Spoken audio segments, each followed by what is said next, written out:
میں یہ بتا دوں جی کہ یہ جتنے یوٹیوبرز جو جھوٹ کا سہارا لے کے کبھی مجھے ہسپتال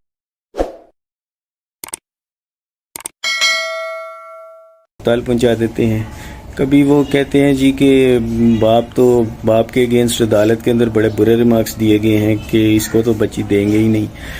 خدا کا خوف کرو یار، چند ٹکوں کے لیے اپنے ایمان کو مت بیچو۔ ایک جو خاتون بلند و بانگ جھوٹ بول رہی تھی جس کا نام زنیرہ ماہم تھا، ان کے اگینسٹ ایک ہرجانے کا دعویٰ کیا جا چکا ہے۔ میں نہیں چاہتا کہ آپ بھی اس قسم کے کسی ہرجانے کا دعویٰ فیس کرو۔ آپ میرے بچوں کی طرح ہو، اور مجھے آپ کی آوازوں سے ہی لگ رہا ہے کہ آپ تو بالکل، آپ کو یہ بھی نہیں پتا کہ ڈیفیمیشن کا مطلب کیا ہوتا ہے۔ تو آپ ڈیفیم مجھے مت کرو۔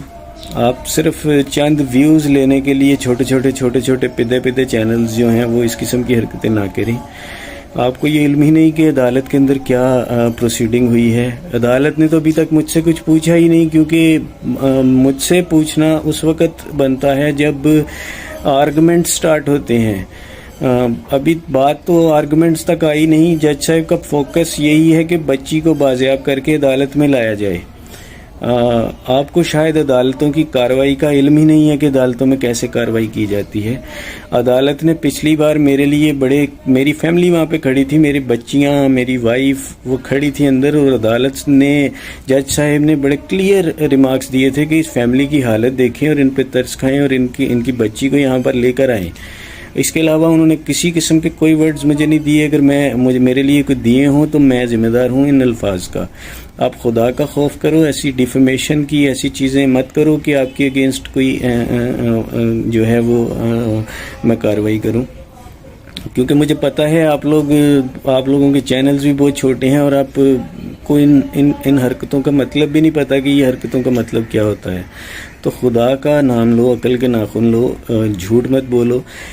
جو عدالتوں کے جو کورٹ رپورٹرز ہوتے ہیں ان کی رپورٹنگ پوری اویلیبل ہے، جو یوٹیوب پہ اویلیبل ہے۔ ان کے ریمارکس وہ اندر کھڑے ہوتے ہیں، آپ لوگوں نے تو کبھی شاید کورٹ کی شکل بھی نہیں دیکھی ہوگی، وہ اندر کھڑے ہوتے ہیں، آپ ان کی ویڈیو دیکھیں وہ کیا کہہ رہے تھے۔ اللہ حافظ۔ میں یہ بتا دوں جی کہ یہ جتنے یوٹیوبرز جو جھوٹ کا سہارا لے کے کبھی مجھے ہسپتال پہنچا دیتے ہیں، کبھی وہ کہتے ہیں جی کہ باپ کے اگینسٹ عدالت کے اندر بڑے برے ریمارکس دیے گئے ہیں کہ اس کو تو بچی دیں گے ہی نہیں۔ خدا کا خوف کرو یار، چند ٹکوں کے لیے اپنے ایمان کو مت بیچو۔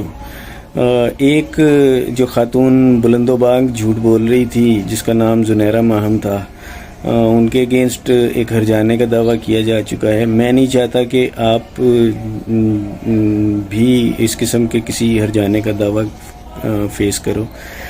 آپ میرے بچوں کی طرح ہو، اور مجھے آپ کی آوازوں سے ہی لگ رہا ہے کہ آپ تو بالکل، آپ کو یہ بھی نہیں پتا کہ ڈیفیمیشن کا مطلب کیا ہوتا ہے۔ تو آپ ڈیفیم مجھے مت کرو۔ آپ صرف چند ویوز لینے کے لیے چھوٹے چھوٹے پدے چینلز جو ہیں وہ اس قسم کی حرکتیں نہ کریں۔ آپ کو یہ علم ہی نہیں کہ عدالت کے اندر کیا پروسیڈنگ ہوئی ہے۔ عدالت نے تو ابھی تک مجھ سے کچھ پوچھا ہی نہیں، کیونکہ مجھ سے پوچھنا اس وقت بنتا ہے جب آرگومنٹ سٹارٹ ہوتے ہیں۔ ابھی بات تو آرگومنٹس تک آئی نہیں۔ جج صاحب کا فوکس یہی ہے کہ بچی کو بازیاب کر کے عدالت میں لایا جائے۔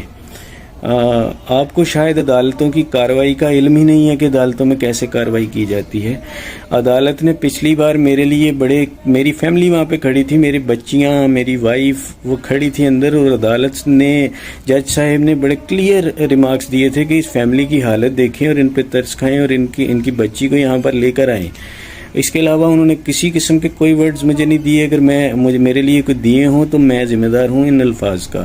آپ خدا کا خوف کرو، ایسی ڈیفیمیشن کی ایسی چیزیں مت کرو کہ آپ کے اگینسٹ کوئی جو ہے وہ میں کارروائی کروں، کیونکہ مجھے پتہ ہے آپ لوگوں کے چینلز بھی بہت چھوٹے ہیں اور آپ کو ان حرکتوں کا مطلب بھی نہیں پتا کہ یہ حرکتوں کا مطلب کیا ہوتا ہے۔ تو خدا کا نام لو، عقل کے ناخن لو، جھوٹ مت بولو۔ جو عدالتوں کے جو کورٹ رپورٹرز ہوتے ہیں ان کی رپورٹنگ پوری اویلیبل ہے، جو یوٹیوب پہ اویلیبل ہے۔ ان کے ریمارکس وہ اندر کھڑے ہوتے ہیں، آپ لوگوں نے تو کبھی شاید کورٹ کی شکل بھی نہیں دیکھی ہوگی، وہ اندر کھڑے ہوتے ہیں، آپ ان کی ویڈیو دیکھیں وہ کیا کہہ رہے تھے۔